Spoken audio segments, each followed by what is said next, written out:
जय हिंद दोस्तों। चलिए मैं आज आपको पाटलिपुत्र वैभवम जो कि पार्ट 2 है यानी कि अध्याय नंबर 2 में पढ़ाता हूँ। कल हम आप सबको पढ़ाए थे कर्णस से दानवीरता। उम्मीद है कि आपको वो वीडियो भी अच्छी लगी होगी।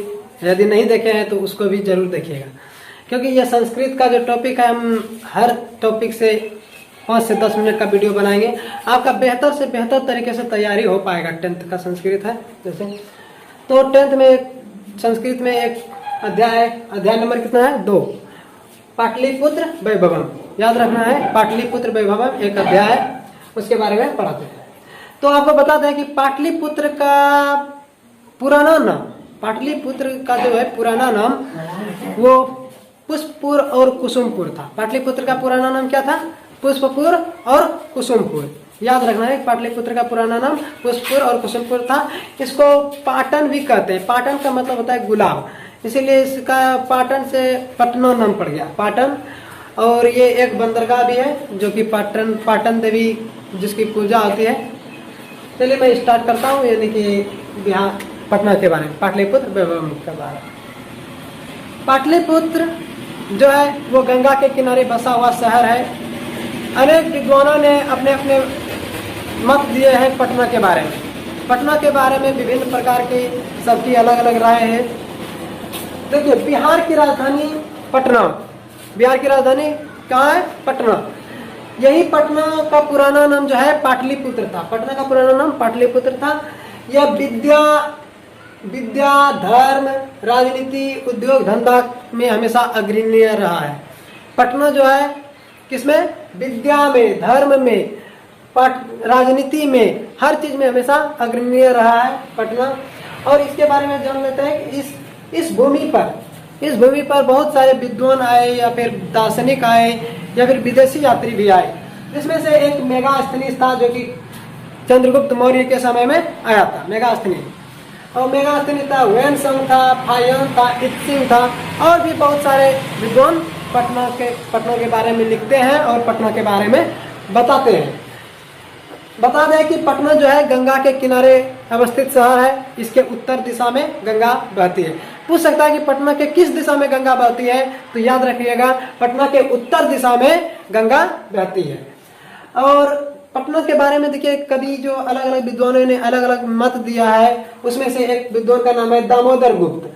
पूछ सकता है कि कवि दामोदर गुप्त ने पटना के बारे में क्या कहा है, तो उसने कहा है कि यह पटना जो है शिक्षा और स्वर्ग का केंद्र है। पटना क्या है? शिक्षा और स्वर्ग का केंद्र है। ये पटना के बारे में कवि दामोदर दास की राय थी। और देखिए, भगवान बुद्ध ने भी पटना के बारे में कहा कि भगवान बुद्ध ने क्या कहा पटना के बारे में, वो भी जान लेते हैं। भगवान बुद्ध ने कहा है कि पाटलिपुत्र जो था, पहले क्या था? पाटलिग्राम। उस समय पाटलिग्राम था, इसलिए भगवान बुद्ध जो कहे थे पाटलिग्राम के बारे में कहते। कहा कि ये जो अभी पाटलिग्राम है, ये एक दिन बहुत बड़ा शहर बनेगा, यानी कि महानगर बनेगा। क्या बनेगा? महानगर बनेगा। ये भगवान बुद्ध ने कहा था, पटना एक दिन बहुत बड़ा नगर बनेगा, यानी कि महानगर बनेगा। लेकिन यह जो है हमेशा लड़ाई झगड़े से या फिर आग से, बाढ़ से तबाह रहेगा। किस चीज से तबाह रहेगा? लड़ाई झगड़े से, आग से, बाढ़ से हमेशा तबाह रहेगा। ये कौन बोला था? भगवान बुद्ध। भगवान बुद्ध ने क्या कहा था पटना के बारे में? पूछ सकता है कि भगवान बुद्ध ने क्या कहा था पटना के बारे में? यह एक दिन महानगर बनेगा। पाटलिग्राम था पहले नाम। भगवान बुद्ध सबके समय क्या था उसका नाम? पाटलिग्राम। और कहा कि एक दिन यह पाटलिग्राम जो है महानगर बनेगा, और लेकिन ये लड़ाई और झगड़े, बाढ़ से हमेशा तबाह रहेगा। देखिए, और आगे बताया था कि दार्शनिक स्थल। पूछ सकता है पटना में आखिर क्या क्या देखने लायक स्थल है, तो पटना में आपका संग्रहालय है, पटना में उच्च न्यायालय है, हाई कोर्ट जिसको कहते हैं। तो पटना में क्या क्या है?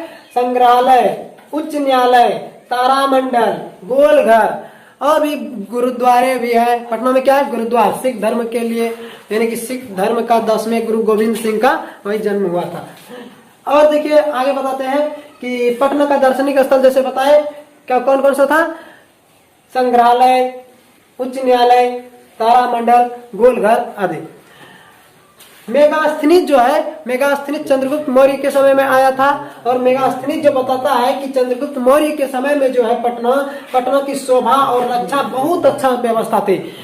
मेगास्थनीज जी ने अपने पुस्तक इंडिका में बताया है कि मेगास्थनीज ने अपना विचार रखते हुए पटना के बारे में कहा है कि ये जो है चंद्रगुप्त मौर्य के समय में बहुत ही शोभनीय था, यानी कि बहुत इसकी शोभा बहुत अच्छी थी और ये बहुत महान शहर था, बहुत अच्छा शहर था और ये हमेशा रक्षा का अच्छा व्यवस्था था वहां पर। ये चंद्रगुप्त मौर्य के समय की बात करता है। लेकिन पूछ सकता है कि सर्वाधिक जो विकास हुआ है वो किसके समय में? अशोक के समय। पटना बहुत ज्यादा डेवलप हुआ था। किसके समय में हुआ था?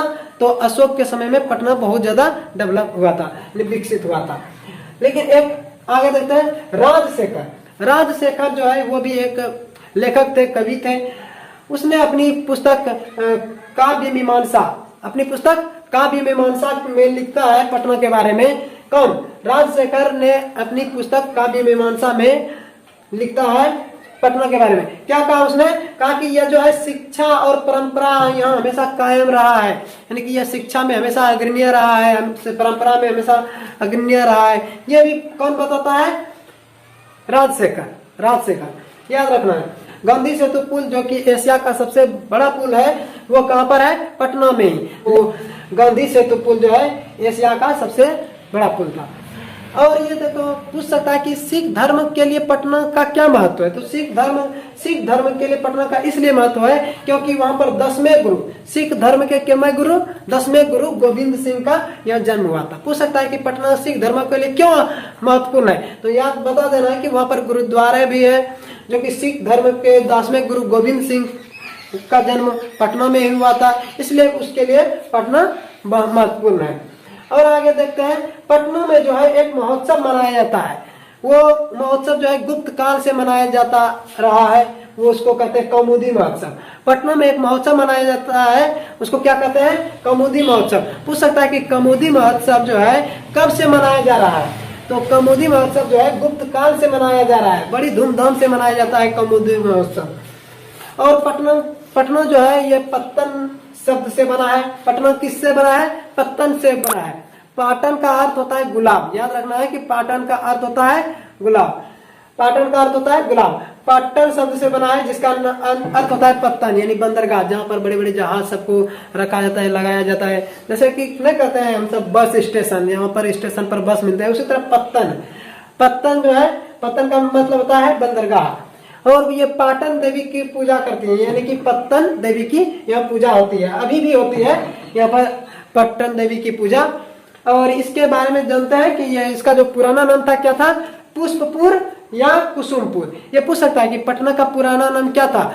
तो इसको कभी पुष्पपुर और कुसुमपुर भी कहते हैं, ये दोनों में से आ सकता है, तो दोनों मार दीजिएगा।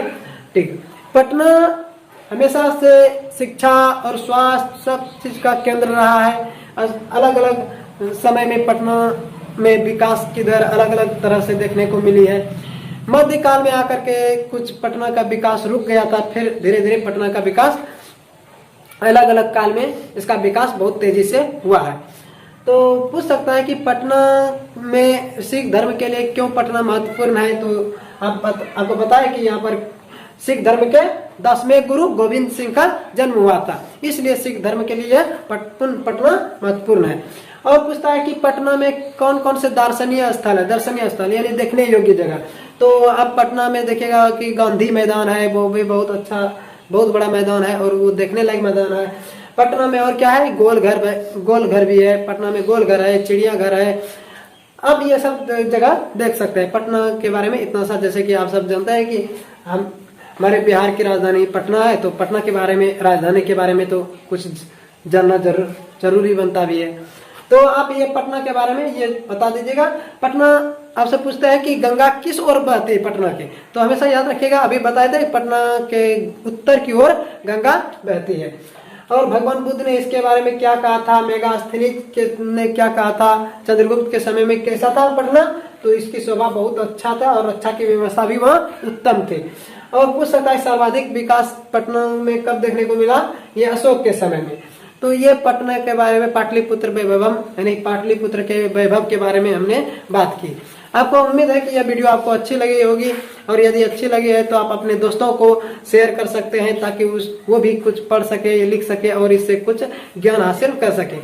चलिए मैं आपको अब कुछ क्वेश्चन दिखाता हूँ जिसको आप बना कर आइएगा।